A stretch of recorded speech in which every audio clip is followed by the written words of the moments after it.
मोदी जी की प्रताड़ना, उनकी कार्रवाई, उनका उत्पीड़न इस कदर बढ़ गया है कि जिस व्यक्ति ने दिल्ली के 18 लाख बच्चों को अच्छी शिक्षा देने के लिए दिन रात मेहनत किया, जिस व्यक्ति के शिक्षा मॉडल को पूरी दुनिया सराह रही है, अमेरिका के राष्ट्रपति की पत्नी हिंदुस्तान आती है तो कहती है हमें मनीष सिसोदिया और अरविंद केजरीवाल जी के द्वारा बनाए गए स्कूलों को देखना है। आज उस मनीष सिसोदिया को सीबीआई में मानसिक उत्पीड़न दिया जा रहा है, उनका मेंटल हैरेसमेंट किया जा रहा है, उनको जानबूझ के कहा जा रहा है कि सारे आरोप एक पन्ने पर लिख कर दे रहा हूं, इस पे साइन कर दो। ये किस प्रकार का शासन आप चलाना चाहते हैं? ये किस प्रकार से आप जांच करना चाहते हैं? ये क्या तरीका है आपका कि जबरन आप किसी से अपराध कबूलवाने के लिए, अपराध कबूल कराने के लिए उसका मानसिक उत्पीड़न करेंगे? और ये बात न्यायालय के सामने कल मनीष सिसोदिया जी के वकील ने और मनीष सिसोदिया जी ने न्यायालय को बताया। मैं समझता हूं निश्चित रूप से न्यायाधीश महोदय इसका संज्ञान लेंगे, लेकिन अगर आप इस पूरे मामले को देखिए,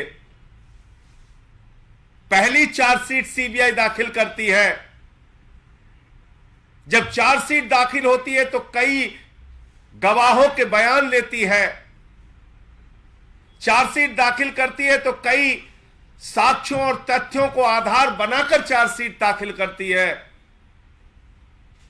लेकिन उस चार्जशीट में किसी ने नहीं कहा कि मनीष सिसोदिया कहीं से भी साजिश करता है या उन्होंने कहीं कोई पैसे की लेन देन की है या कहीं उन्होंने कोई रिश्वत खाई है।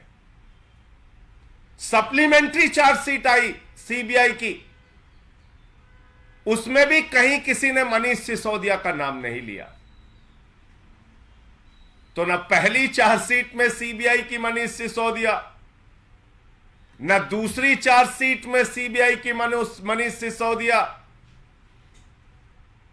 तो नरेंद्र मोदी जी ने हड़काया, डांटा, बिगड़ा, बोले हमारा मकसद ही फेल हो जाएगा, जिन लोगों पे कार्रवाई करना है उन पे कर ही नहीं रहे, बनाओ फर्जी मामले, बनाओ फर्जी मुकदमे, करो मानसिक उत्पीड़न, किसी भी तरीके से अपराध सिद्ध करो। और तब बिना साक्ष्य, बिना आधार, बिना किसी सबूत के मनीष सिसोदिया को गिरफ्तार किया गया। कोई कहता है 10,000 करोड़ की रिश्वत खा ली, कोई कहता है 20,000 करोड़ की रिश्वत खा ली, कोई कहता है 1,000 करोड़ की रिश्वत खा ली।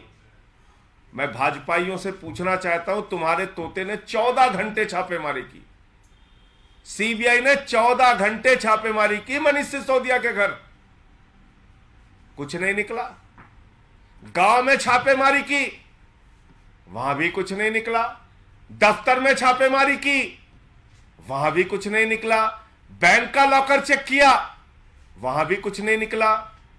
अरे बेईमानो, तुम्हारे लोगों पर बीजेपी के एमएलए के बेटे के यहां 6 करोड़ रुपए तो कैश रिश्वत बरामद हुई, कैमरे पे बरामद हुई।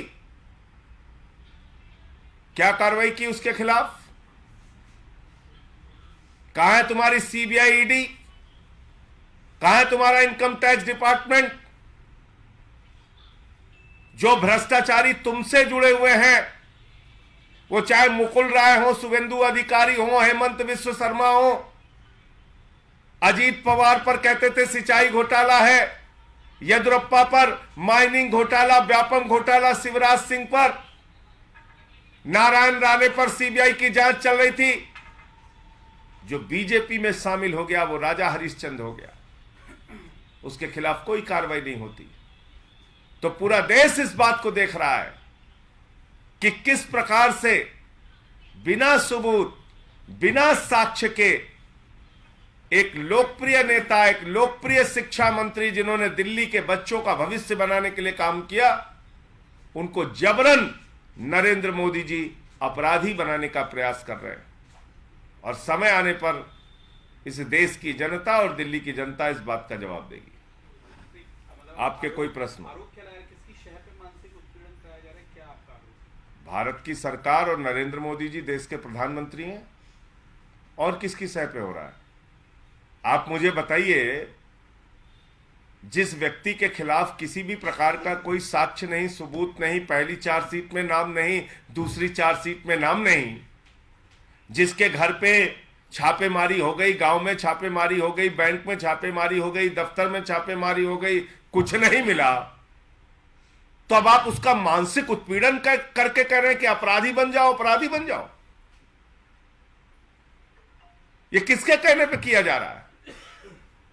ये भारत के प्रधानमंत्री नरेंद्र मोदी के कहने पर किया जा रहा है, क्योंकि सीबीआई उनकी एजेंसी है, उनके अधीन आती है। ये मेरा सीधा आरोप है।